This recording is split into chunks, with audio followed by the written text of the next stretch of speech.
Hi friends! ఈరోజు పుత్రద ఏకాదశి. అసలు పుత్రద ఏకాదశి అంటే ఏమిటి? ఈ వ్రతాన్ని ఎందుకు ఆచరించాలి? అసలు ఈ వ్రతం అమల్లోకి ఎలా వచ్చింది?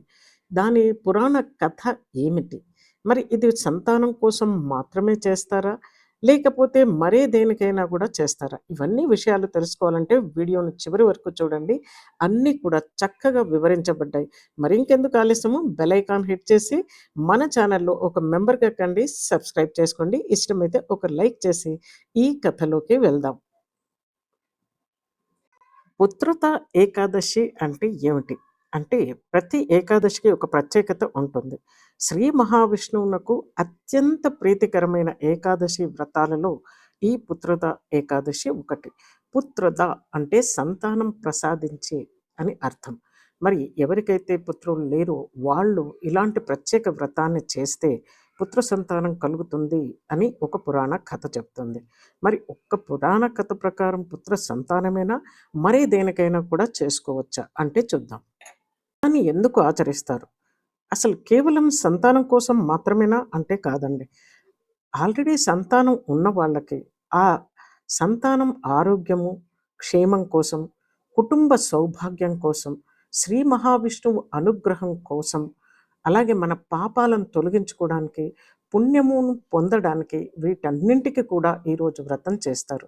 ఒక్క పుత్రద అంటే పుత్ర సంతానం కోసం మాత్రమే కాదు.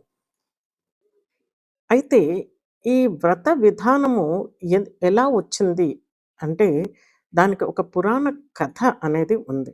పురాణ కథ ప్రకారం చూసుకుంటే మనము పూర్వకాలంలో మహిష్మతి నగరాన్ని మహాజితుడు అనే రాజు పరిపాలించేవాడు. చాలా ధర్మబద్ధంగా ప్రజలను సొంత బిడ్డల్లా చూసుకుంటూ రాజ్యాన్ని పాలించేవాడు. అయితే రాజుకు ఒకటే ఒక బాధ. సంతానం లేకపోవడం.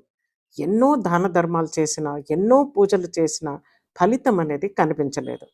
ఈ బాధను చూసి ఆయన దగ్గరి మంత్రులు, అందరూ పండితులు కూడాను అందరూ చాలా బాధపడి ఏదో ఒక విధంగా అతనికి కొంచెం ఉపశమనాన్ని కలిగించాలి అని అనుకున్నారు.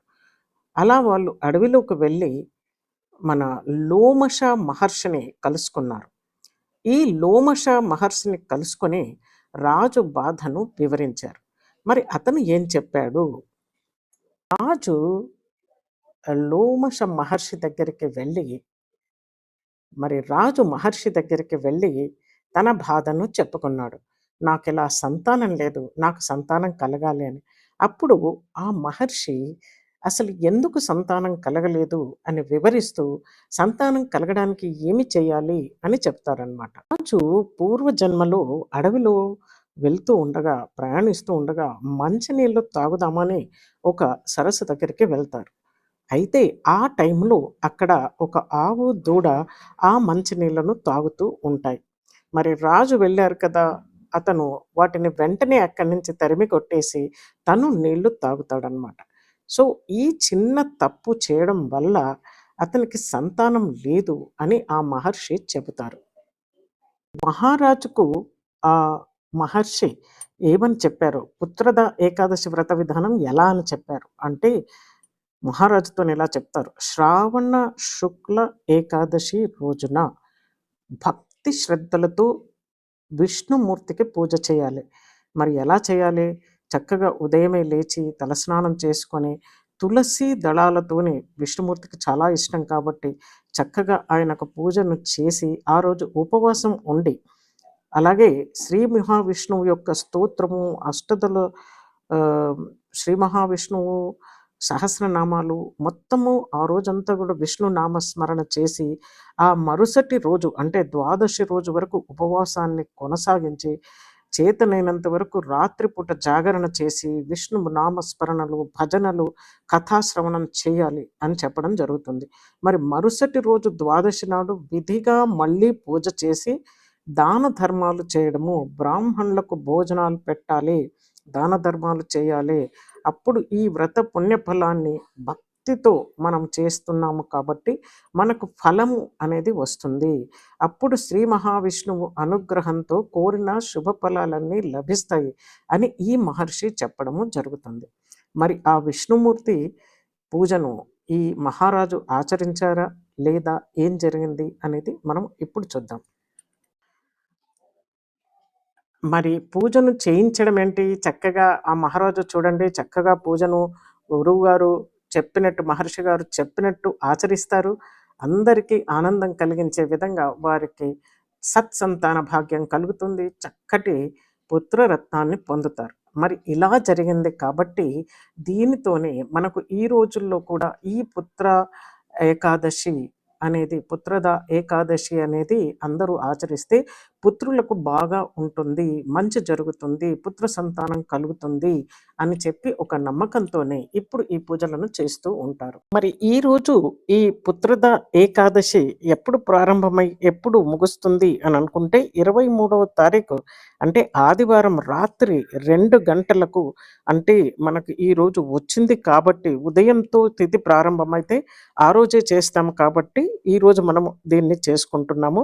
అలాగే 24వ తారీఖు ఉదయం 4:28 వరకు ఈ తిథి ఉంటుంది. కాబట్టి మనము ఆ రోజు కూడా ఈ ఉదయం వరకు ఉంది కాబట్టి ఈ 23వ తారీఖు దీన్ని ఆచరించుకొని ఉపవాసాన్ని 24వ తారీఖు మధ్యాహ్నం వరకు పూజ చేసుకొని అప్పుడు మాత్రమే ఉపవాసాన్ని మనము ముగించుకోవచ్చు.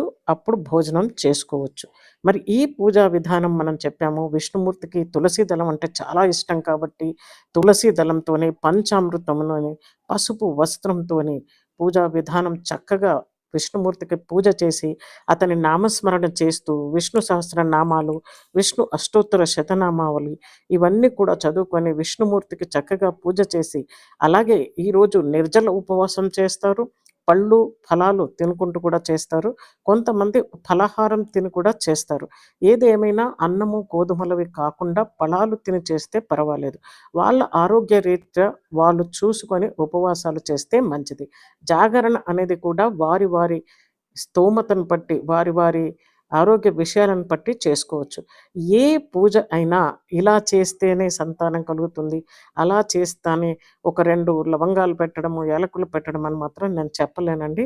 కానీ ఎవ్వరికైనా కూడా సంతానం గురించి బాగా ఉండాలి, వారు సౌఖ్యంగా ఉండాలి, వారు మంచి ఆరోగ్యంతోని, విద్యాబుద్ధులతోని ఉండాలి అనంటే ఏ భగవంతుడికైనా కూడా పూజను నిశ్చలంగా చేసి, మరి సాత్విక ఆహారం తీసుకొని మనకు ఉపవాసాలలో సైంధవ లవణం కూడా వాడతారు.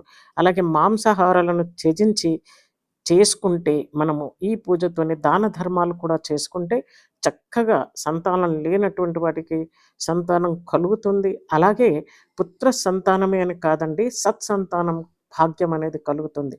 అది మాత్రము మనం దాని గురించి చేసుకోవాలి. సిద్ధయోగం, రవియోగం, ఇంద్రయోగం ఇలాంటి రకరకాలైనటువంటి యోగాలు, వైకుంఠ ప్రాప్తి కూడా లభిస్తుంది అని మన పురాణాలు చెబుతూ ఉంటాయి. So my dear friends, Putrada Ekadashi అంటే ఇప్పుడు మీకు అర్థమై ఉంటుంది.